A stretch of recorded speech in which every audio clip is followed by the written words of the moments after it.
नमस्कार, स्वदेश न्यूज देख रहे हैं आप। मैं हूं आपके साथ राखी और बात करेंगे चुनावी बिजली। उत्तर प्रदेश के विधानसभा चुनाव में वादों की बौछार चल रही है और इनमें बिजली भी शामिल हो गई है। विपक्षी दलों के मुफ्त और सस्ती बिजली के वादों के बीच योगी सरकार प्रदेश में शहरों से लेकर गांव तक 24 घंटे बिजली देने की तैयारी कर रही है। विधानसभा चुनाव से पहले इसे योगी सरकार की एक और बड़ी पहल माना जा रहा है। सरकार और भाजपा की कोशिश है कि चुनाव में बिजली मुद्दा ना बनने पाए। यही वजह है कि सरकार पूरे प्रदेश में 24 घंटे बिजली आपूर्ति का दांव चलकर विरोधियों को बैकफुट पर धकेलने की रणनीति पर आगे बढ़ रही है। मुख्यमंत्री योगी आदित्यनाथ 25 दिसंबर को पूर्व प्रधानमंत्री स्वर्गीय अटल बिहारी वाजपेयी की जयंती पर पूरे प्रदेश को कटौती मुक्त बिजली आपूर्ति की घोषणा कर सकते हैं। आपको एक बात और बता दें कि ऊर्जा विभाग को दिसंबर के अंतिम सप्ताह से अप्रैल तक बिजली की संभावित मांग और उपलब्धता का आकलन करके प्रस्ताव देने को कहा गया था कि चुनाव तक कैसे 24 घंटे बिजली दी जा सकती है। ऊर्जा विभाग की ओर से इसका प्रस्ताव तैयार करके मुख्यमंत्री को भेज दिया गया है और यह भी बताया गया है कि मौजूदा परिस्थितियों में 24 घंटे बिजली देने में कोई खास दिक्कत नहीं है। ठंड ज्यादा पड़ने पर अगर मांग में इजाफा होता भी है तो अतिरिक्त बिजली खरीदकर कमी को पूरा किया जा सकता है। चूंकि ग्रिड में भरपूर बिजली उपलब्ध है, इसलिए इससे ज्यादा वित्तीय भार भी नहीं आएगा। अब बिजली की मांग कम होने से कई इकाइयां बंद भी हैं। आपको एक बात और बता दें कि उत्तर प्रदेश में आम आदमी पार्टी ने यह आश्वासन दिया है कि यदि उसकी सरकार बनी तो हर परिवार को 300 यूनिट तक मुफ्त बिजली दी जाएगी। वहीं कांग्रेस भी बिजली बिल हाफ और कोरोना काल का बिजली बिल माफ करने की बात कह चुकी है। समाजवादी पार्टी ने औपचारिक ऐलान तो नया तो नहीं किया, लेकिन उसके पोस्टर्स में गरीबों को मुफ्त बिजली की बात कही जा चुकी है और अखिलेश यादव के सहयोगी ओम प्रकाश राजभर तो बाकायदा इसका ऐलान भी कर चुके हैं। यानी कुल मिलाकर अब एक बहुत दिनों बाद ऐसा लगा यूपी की चर्चा में कि कहीं ना कहीं एक मुद्दा तो ऐसा आया कि शायद लगे जो जनता से जुड़ा हुआ होगा। कुछ नहीं तो बिजली सही, लेकिन बिजली के लिए देखिए कितनी बातें की जा रही हैं। उपलब्धता है, पर्याप्तता है, सब कुछ है, कोई दिक्कत नहीं है 24 घंटे बिजली देने में। और जब कमी नहीं है तो मुझे नहीं लगता कोई परेशानी होनी चाहिए। फिर भी जो वादे किए गए हैं वो कितना लुभा पाएंगे या उनका क्या मतलब है इस वक्त पे ये तमाम चीजें बोलने का, और इलेक्शन में इसका कितना फायदा होगा, हम विस्तार से चर्चा करेंगे। हमारे साथ कई मेहमान जुड़े हैं। सबसे पहले आपका परिचय करा दें। भारतीय जनता पार्टी का पक्ष रखने के लिए आलोक वर्मा जी हमारे साथ जुड़े हैं। आलोक वर्मा जी, बहुत स्वागत चर्चा में जुड़ने के लिए। बसपा का पक्ष रखने के लिए राजीव उपाध्याय जी हमारे साथ जुड़े हैं। राजीव जी, आपका भी बहुत स्वागत है। पूर्व मंत्री सपा से आर्य उस्मानी जी हमारे साथ जुड़े हैं। आर्य उस्मानी जी, आपका भी बहुत स्वागत है। और आम आदमी पार्टी का पक्ष रखने के लिए संत राम चौहान जी हमारे साथ जुड़े हैं। संत राम जी, आपका भी बहुत स्वागत है। चर्चा की शुरुआत आलोक जी आपसे करना चाहती हूं। 24 घंटे बिजली की बात हो रही है और सबसे अच्छी बात तो यह है कि जब उपलब्धता है, पर्याप्तता है, तमाम चीजें कर भी दी जाएंगी। लेकिन ऐसे में यदि कांग्रेस या आम आदमी पार्टी पूरी 300 यूनिट मुफ्त देने की या उसको हाफ करने की, या कांग्रेस ने जिस तरीके से कहा कि कोविड काल में जो भी जितना भी अमाउंट था बिजली का वो हम माफ करेंगे, आपको लगता है ये कहीं ना कहीं हो सकता है कि थोड़ा सा, क्योंकि जनता से जुड़ी हुई चीजें होती हैं, हो सकता है कहीं ना कहीं इसका प्रभाव पड़े? बिल्कुल पढ़ना भी चाहिए। अब अच्छी बात यह है कि अब जो दूसरी पार्टियां हैं वो विकास की तरफ लौट रही हैं, सड़क पानी बिजली की बात कर रही हैं। क्योंकि शुरुआती दौर में तो आप देख रहे थे कि किस तरीके से लोग जात जमात की सियासत कर रहे थे, किस तरीके से अखिलेश यादव ने मुख्तार अंसारी के भाई को पार्टी में शामिल किया, तो संदेश ये देने की कोशिश की कि वो मुख्तार अंसारी के साथ। और मुख्तार अंसारी कौन है उत्तर प्रदेश में, किस तरीके से वो पूर्वांचल का पूरा इलाका माफिया तंत्र में तब्दील हुआ था, ये सब अच्छी तरीके से जानते हैं। तो मुझे लगता है कि अच्छी बात है कि अब जो दूसरी पार्टियां हैं, जो दूसरे सियासी दल हैं, वो भी मजबूर हुए हैं कि वो सड़क पानी बिजली की बात करें। क्योंकि भारतीय जनता पार्टी लगातार देश को बदलने की, उत्तर प्रदेश को बदलने की जो काम कर रही है उसी पे हम लगातार बात कर रहे हैं। चाहे वो एयर के क्षेत्र में हो, आकाश के परिवहन के क्षेत्र में हो, चाहे सड़कों की बात हो, पूर्वांचल एक्सप्रेसवे का उद्घाटन हम कर चुके हैं और किस तरीके से गाजीपुर, मऊ, आजमगढ़ और दूसरे जो अवध के इलाके हैं उनसे सीधे लखनऊ की कनेक्टिविटी हुई है। ये हमने शानदार काम किया। बुंदेलखंड एक्सप्रेसवे जो है वो भी इसका उद्घाटन बहुत जल्दी होने वाला है। और किस तरीके से आप अच्छी तरीके से जानती हैं कि बुंदेलखंड में किस तरीके से लोग वहां की नदियों का शोषण करते थे, नदियों से जो सोना निकलता था उसका किस तरीके से बंदरबांट समाजवादी पार्टी की सरकार में हो, प्रजापति किस तरीके से सत्ता सदनों में व्याभिचार और भ्रष्टाचार की नदियां बहाया करते थे, आपको अच्छी तरीके से पता। यही उस समय की सरकार। आज चीजें बदल रही हैं, सड़क पानी बिजली पर बात हो रही है, क्योंकि भारतीय जनता पार्टी ने लगातार जो काम करके दिखाया है उस पर लोगों को लौटना पड़ेगा। अच्छी बात है, चिंता करें, लेकिन भारतीय जनता पार्टी तो लगातार इसकी चिंता कर रही है। जो लोगों से जुड़ करके हम काम कर रहे हैं, सबका साथ, सबका विकास, सबका विश्वास का जो नारा लेकर के हम चल रहे हैं, सबके प्रयास से उत्तर प्रदेश की तस्वीर बदलने की जो कोशिश हम कर रहे हैं, उसका नतीजा भी निकल के सामने आया है। ईज ऑफ डूइंग बिजनेस में आज उत्तर प्रदेश दूसरे पायदान पर है, आंध्र प्रदेश पहले नंबर पर, और निश्चित रूप से 2022 में जब हमारी सरकार बनेगी तो आंध्र प्रदेश को भी हम पीछे छोड़ देंगे। इकोनॉमी की अगर हम बात करें तो दूसरे नंबर पर हम पहुंच गए। महाराष्ट्र की इकोनॉमी नंबर 1 पर है, आज हम दूसरे नंबर पर पहुंच गए हैं। और वो कैसे हमने ये जो फतेह हासिल की है, जो जीत हासिल, ये जो तस्वीर हमने बदली है, वो कहीं ना कहीं चीजों को बदल के किया है। जो माफिया तंत्र उत्तर प्रदेश में चलता था उसको खत्म करके हमने किया है। सड़क की सुविधाएं हमने बरकरार करके किया है। बिजली पहले किसी इलाके में आपको याद होगा वीवीआईपी इलाके हुआ करते थे समाजवादी पार्टी सरकार में। आजम खान का अपना एक इलाका हुआ करता था। समाजवादी पार्टी के जो दूसरे बड़े नेता हैं जो सरकारी परिवार से जुड़े थे, उनके इलाके हुआ करते थे, वहां 24 घंटा बिजली आया करती थी। और वो भी आपको याद होगा कि किस तरीके से जब गर्मी का समय आता था तब सड़कों पर लोग उतर आते थे और जो बिजली के अधिकारी हैं उनको बंधक बना लिया करते थे, क्योंकि कटौती भीषण हुआ करती थी। अब पिछले 4.5 साल में तो आपने नहीं सुना होगा कि कहीं किसी को बंधक बनाया गया, कहीं किसी के साथ मारपीट की गई, कहीं सड़कों पर धरना प्रदर्शन किया गया बिजली की वजह से। तो सड़क, पानी, बिजली पर हमने अथाह काम किया है और उसी का नतीजा है। 2017 की शानदार जीत हो, 2014 की जीत तो थी ही थी, 2017 में भी उत्तर प्रदेश में समाजवादी पार्टी और कांग्रेस ने आपस में गठबंधन किया था और भारतीय जनता पार्टी बुलंद तरीके से जीत हासिल की थी। भारतीय जनता पार्टी ने ठीक है आलोक जी, अब ये तो आने वाले समय में हम देखेंगे कि जनता इसे किस तरीके से लेती है। राजीव जी, बिजली का मुद्दा जो है, अभी वर्तमान की बात करें तो फिलहाल तो किसी को भी मुफ्त बिजली तो मिल नहीं रही है उत्तर प्रदेश में। किसानों और बीपीएल परिवारों को जो सस्ती दरों पर दी जा रही है, तो जिन दरों पर दी जा रही है क्या उससे तमाम लोग संतुष्ट हैं? दूसरी चीज ये कि 24 घंटे बिजली की जो बात अभी की जा रही है, भारतीय जनता पार्टी ने भी कही और बहुत सारी बातें आलोक जी ने भी बोली हैं, तो ऐसा लग नहीं रहा कि बहुत बड़ा मुद्दा बिजली का ये यूपी के लिए है, या इसको उतना ज्यादा प्रभावशील ये बना पाएगा? क्योंकि यदि पर्याप्त चीजें हैं और मिल रही हैं तो फिर ये एक मुद्दे के रूप में कैसे है? देखिए राखी जी, भारतीय जनता पार्टी जो चीजें आज कह रही है, जो घोषणा पत्र आज दे रही है, ये घोषणा पत्र 4 साल पहले भी विभिन्न तरह की योजनाओं के लिए दिए थे। हमारे मित्र अभी आलोक वर्मा जी कह रहे थे, उनकी बातों को सुनकर तो ऐसा लग रहा था कि उत्तर प्रदेश की सारी समस्याएं इन्होंने हल कर दिया है। जल का, नदी का, बिजली का, पानी का, सीवर का, गैस का, सारा समस्या मेरे को लगा ऐसा कि आलोक वर्मा जी की पार्टी के आने से कोई समस्या अब उत्तर प्रदेश में बची नहीं है। तो आज क्या जरूरत पड़ गई है कि उत्तर प्रदेश के अंदर पिछले 1 महीनों में आप समझ लीजिए कि 1 लाख करोड़ रुपए से ऊपर की घोषणाएं इनकी पार्टी कर चुकी है, जो निश्चित तौर पर आधे से अधिक बल्कि 3/4 ये योजना फेल हो जाएगी, धरातल पे ही रह जाएगी, क्योंकि जमीन पे जाने लायक नहीं बचेगी। चुनाव कल को घोषणा पत्र हो जाएगा, आज हम 1 लाख करोड़ रुपया जारी कर देते हैं, कल वो यूज नहीं होगा। ये सरकार, ये उत्तर प्रदेश की जनता भी जानती है, ये उत्तर प्रदेश की सरकार भी जानती है।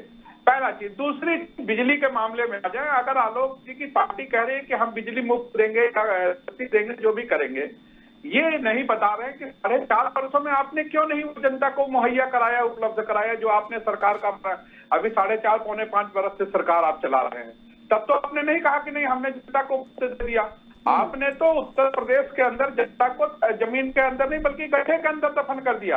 आज उत्तर प्रदेश के अंदर जिस तरह से आप विकास चला रहे, एक योजना आपकी पूर्वांचल एक्सप्रेसवे को छोड़ दिया जाए तो उत्तर प्रदेश के अंदर आपने 200 योजनाएं घोषणा करी, लेकिन दूसरी योजना आपकी धरातल पे नहीं आ पाई। पहली चीज तो ये है। दूसरी चीज, आलोक जी जितना डंका बचा के आप कह रहे हो कि ग्रिड में बिजली है, ग्रिड में बिजली है, देने में कोई पता नहीं है। हम तो आपसे ये जानना चाहेंगे कि 4.5 वर्षों में कितने बिजली घर का आपने शिलान्यास किया, बस इतना जानना चाहेंगे राकेश जी। सबसे पहले ये हमारा क्वेश्चन रहेगा आलोक जी से कि 4.5 वर्षों में क्या उत्तर प्रदेश की सरकार ने कोई छोटा बड़ा, चाहे 2 मेगावाट का हो या 2000 मेगावाट का हो, कोई भी बिजली घर का उद्घाटन किया है क्या, या बनाने के लिए सोचा है क्या? ये योजनाएं 2007 और 12 में 6 बिजली घर बहुजन समाज पार्टी ने बनाया, अनपारा से लेकर और पश्चिमी उत्तर प्रदेश तक। जिसकी उपलब्धता 4-6 साल बाद उपलब्धता होने लगी बिजली का, आपने वितरण किया, सुचारू रूप से किया, इसके लिए आप धन्यवाद के पात्र हैं।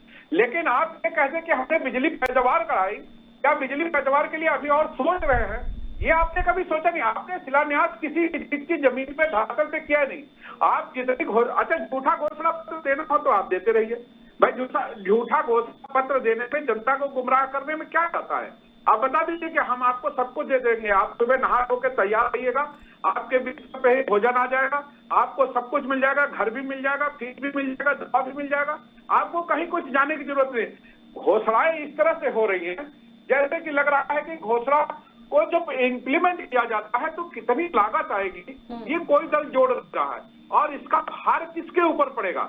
सबसे बड़ी चीज राखी जी, एक बात बताइए, आप 1 लाख करोड़ रुपए का बिजली देती हैं, मान लीजिए इसका 1 लाख करोड़ रुपए में जब उत्तर प्रदेश कर्ज में डूबेगा तो इस कर्ज को पूर्ति किसके ऊपर किया जाएगा? जिस तरह आज 1000 का गैस सिलेंडर बेच करके टैक्सेस बचा करके और जनहितकालीन जो सरकार है वो बन गई है व्यापारी और व्यापार कर रही है, और व्यापार करके वही एक दूसरे के हाथों से इस हाथ से लो और उस हाथ से जनता को दो। इस तरह की घोषणा करने से कुछ होने वाला नहीं है। उत्तर प्रदेश की जनता ये जानती है कि ये घोषणा ही रह जाएगा। जिस तरह से 2017 में आपका संकल्प पत्र जिस तरह से रह गया कि केवल उठाया है, तो उसमें एक आपने पूर्वांचल एक्सप्रेसवे छोड़कर दूसरा कोई धरातल पे काम नहीं किया। देखिए एक बात तो है, यदि प्रॉपर तरीके से इम्प्लीमेंट करना है और हम वाकई यदि आंकड़ों की बात कर लें तो सरकार पर भार तो आएगा, लेकिन अब कहाँ है और कह रहे हैं कि प्रॉपर उपलब्धता है तो कैसे होगी? हाँ राजीव जी, मैं आती हूँ, 2 मेहमानों की और प्रतिक्रिया आ जाए फिर आगे बढ़ते हैं हम। आज मैं एक न्यूज पेपर में पढ़ रहा था कि 7% इन्होंने रबड़ के हवाई चप्पल पर टैक्सेस लगाया अभी। बताइए, हवाई चप्पल भी इस जनता से छीनने जा रहा है आने वाले समय में। ये वो सरकार है, ये व्यापारियों की सरकार है, केवल जनता के ऊपर टैक्सेस लाद करके और उनको परेशान कर रही है। आज तक जनता अगर परेशान है तो केवल टैक्स के भार से परेशान है। सही है, ठीक है, चलिए। सभी सरकारें करती है, सरकार तो आमदनी में भिड़ी हुई है। मुझे लगता है इसका बेहतर जवाब आलोक जी देंगे, लेकिन अभी 2 मेहमान और हैं, उनकी प्रतिक्रिया हो जाए। आर्य उस्मानी जी, मेरी आवाज आप तक पहुंच रही है? जी पहुंच रही है। चलिए उस्मानी जी, क्या लगता है ये मुफ्त बिजली या हाफ बिजली या कोविड काल के दौरान जितना भी चीजें थी बिजली को लेकर वो सब खत्म कर देना या उनको माफ कर देना, ये कितना प्रभाव डालेगा यूपी इलेक्शन में? क्योंकि जनता से जुड़ा हुआ मुद्दा है, लेकिन जब सब चीजें हैं और सरकार भी 24 घंटे की बात कर रही है, कैसे निकल पाएंगे? हम तो चाहते ही हैं और हम कोशिश भी लगातार करते हैं। भारतीय जनता पार्टी हमेशा, आपने देखा भी होगा कि पानी बिजली हमारी प्राथमिकता में शामिल है। 4 साल हो गए, 4.25 साल हो गए, 3 महीने सरकार को बचे हैं। अब 3 महीने जब चुनाव में जाना है इनको, अरे हुजूर, तो इनको बिजली भी याद आ रही है, इनको पानी भी याद आ रहा है, इनको लैपटॉप भी याद आ रहा है, इनको टैबलेट भी याद आ रहा है। इनको ये याद नहीं आ रहा है कि इन्होंने 2017 के चुनाव में जो संकल्प पत्र जारी किया, मुझे लगता है कि 2019 जो संकल्प पत्र जारी किया था उसमें इन्होंने वादा किया था कि हम किसानों का कर्जा माफ करेंगे, हम किसानों की उपज का उन्हें दाम देंगे। आज पूरे उत्तर प्रदेश का गन्ना किसान परेशान है, आत्महत्या कर रहा है, फैक्ट्री वाले पेमेंट नहीं कर रहे हैं, गन्ने का 7,000 करोड़ रुपया बकाया है, उसका भुगतान नहीं कर पा रहे हैं। गन्ना फैक्ट्री के बाहर किसान आंदोलन कर रहे हैं। लखीमपुर खीरी के इनके जो विधायक जो हैं, सिटिंग विधायक भाजपा के, वो रो करके इनसे विनती कर रहे हैं कि गन्ने किसानों का भुगतान कर दीजिए। बजाज ग्रुप की चीनी फैक्ट्रियां हैं, वो गन्ने का भुगतान नहीं कर रही हैं। जब किसान आंदोलन करते हैं तो फैक्ट्रियां कह रही हैं कि हमारा जो विद्युत का संयंत्र, जो बिजली इन्होंने हमसे खरीदी है, उसका इनके ऊपर 14,000 करोड़ रुपया हमारा बाकी है, हमारा ये भुगतान कर दें, हम गन्ना किसानों का भुगतान कर दें। उत्तर प्रदेश की सरकार जो है, जो बिजली खरीद रही है उद्योगपतियों से, गन्ना फैक्ट्रियों से, उस पेमेंट नहीं कर रही है। गन्ना फैक्ट्रियां किसानों का पेमेंट नहीं कर रही है, किसान परेशान है। ये बिजली देंगे कहाँ से? इनसे ये पूछिए कि 4.5 साल हो गए इनको सरकार चलते हुए, 4.25 साल, इनसे कहीं कोई एक विद्युत का संयंत्र लगाया है, कहीं कोई पावर हाउस लगाया है? ये पावर हाउस जितने हैं ये सब अखिलेश यादव जी की सरकार में माननीय अखिलेश यादव जी ने लगाए थे, उत्तर प्रदेश की विद्युत व्यवस्था जो चरमरा गई थी उसको ठीक करने का काम किया था, 24 घंटे बिजली देने का काम किया था। लेकिन आज ये सरकार, आप पता लगा लीजिए, गाँव में, लखनऊ छोड़ दीजिए, जो मेट्रोपोलियन सिटीज है उनको छोड़ दीजिए, जो छोटे शहर है, गाँव है, कस्बे हैं, वहाँ ये 10 घंटे 12 घंटे में बिजली नहीं दे पा रहे हैं। इनके पास सिवाय झूठ बोलने के अलावा, झूठ का एजेंडा है इनका। उन्होंने कहा था साल में 2 करोड़ लोगों को नौकरी सरकारी देंगे, रोजगार देंगे। रोजगार देने के नाम पे इन्होंने रोजगार छीन लिया। आज बच्चे जब लखनऊ की सड़कों पर आते हैं रोजगार मांगने, आंदोलन करने आते हैं, तो उनके ऊपर ये उत्तर प्रदेश की सरकार जो है ये लाठियां चलवाती है। लखनऊ की धरती उनके खून से लाल हो जाती है। आज किसानों के ऊपर लाठियां चलवा दी इन्होंने। आज लखीमपुर खीरी गन्ना जो चीनी मिलें बंद हो गई हैं बजाज ग्रुप। ठीक है उस्मानी जी, देखिए बहुत सारी बातें हैं। ठीक है, ये कहाँ से बिजली देंगे? ठीक है, ये केवल चुनावी एजेंडा है इनका। चैन प्रेसिडेंट भाई झूठ बोल करके सरकार बना लो और 4 साढ़े 4 साल तक याद ना आए। अब इनको 4.5 साल ना तो लैपटॉप याद आया, ना तो टैबलेट याद आया, ना कन्या विद्याधन याद आया, ना इनको वकील याद आए, ना इनको डॉक्टर याद आए। उस्मानी जी मैं बीच में रोक रही हूँ, ठीक है। गाजियाबाद में पत्रकार की गोली मार के। आम आदमी पार्टी ने भी कुछ वादे किए हैं बिजली को लेकर। बहुत बहुत धन्यवाद, कम से कम हमारा नंबर आया। नहीं, नंबर आपका जरूर आता। दरअसल हमारे 4 मेहमान हैं और चारों की प्रतिक्रिया, इसीलिए मैं बीच में इंटरप्ट करती हूँ। बोलिए, आप बोलिए। जान सुरक्षित नहीं है, आप बताइए।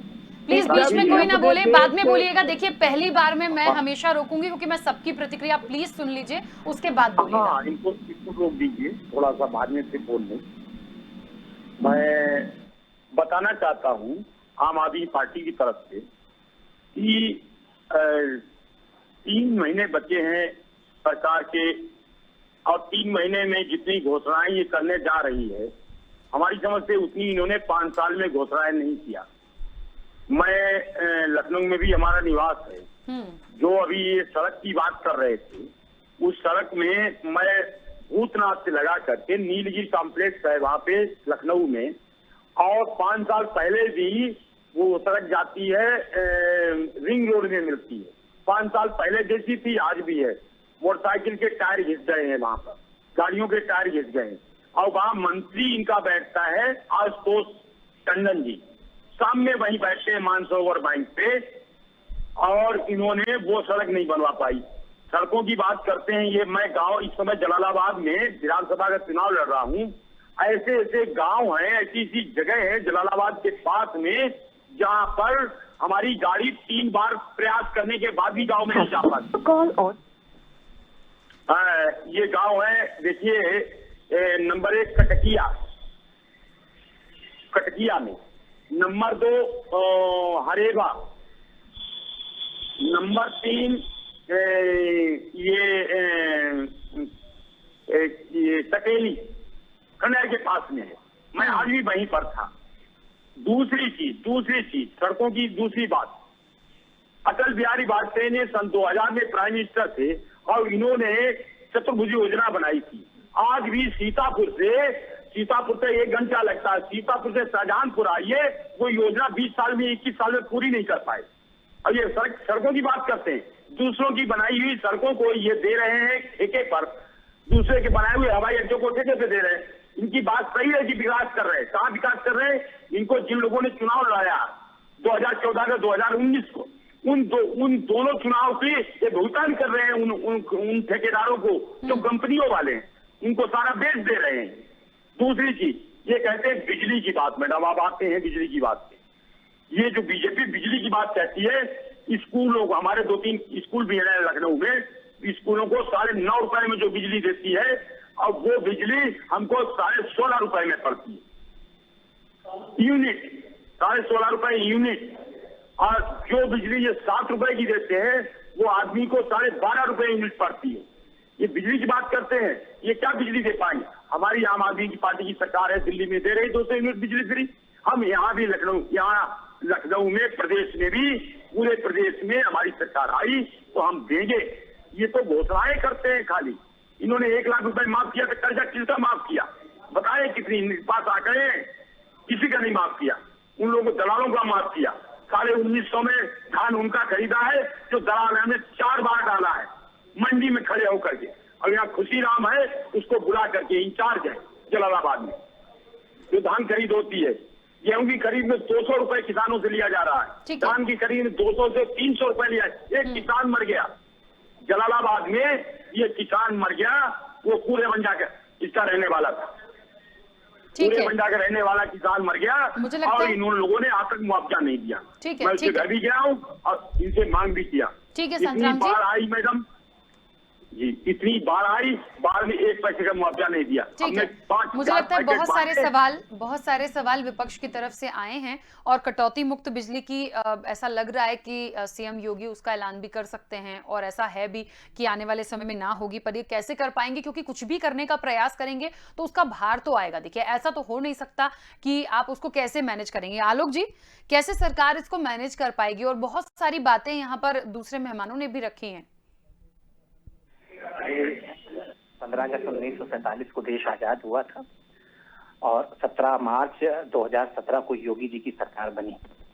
इस लंबे अरसे में अगर उत्तर प्रदेश में देखा जाए तो केवल 2 अंतर्राष्ट्रीय एयरपोर्ट थे, एक बनारस में और एक लखनऊ में। पिछले 5 सालों में हमने इसकी संख्या बढ़ा के कुल मिला के अयोध्या का अंतर्राष्ट्रीय एयरपोर्ट तेजी से बन रहा है, नगर का उद्घाटन हो चुका है। नोएडा में तीसरा अंतर्राष्ट्रीय एयरपोर्ट बनाया जा रहा है। अब आप शांत थोड़ा सा रखेंगे, अब इनको शांत कराइए, इनको शांत कराइए, अपनी पूरी बात कह चुके। अब जवाब ले लें, अब जवाब ले लें, अब जवाब ले लें। वो गरीबी रेखा के इनकी या तो आवाज म्यूट कराइए, आप इनकी आवाज म्यूट कराइए। तुम हवाई जहाज की बात कर रहे हो, क्यों हवाई जहाज की बात कर रहे हो भाई? एयरपोर्ट की बात क्यों कर रहे हो? आप लखनऊ का बता दीजिए। आप इंडिकेट करने वाले नहीं है मुझे। थोड़ी जबान में स्पष्टता होनी चाहिए। नहीं, तुम तड़ाकी कौन सी भाषा है?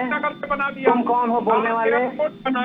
देखिए, मुझे ऐसा लगता है बिजली के मुद्दे पे बात हो रही है, कितना प्रभावी होगा, कैसे सरकार मैनेज करेगी, हम उस पर बात करें प्लीज। और मुझे लगता है ये मुझे बताने की जरूरत नहीं है, आप सब बहुत सम्मानीय और समझदार भी हैं। मैं उस पर भी जवाब दे रहा हूँ, आने दीजिए मुझे आने दीजिए कि कौन।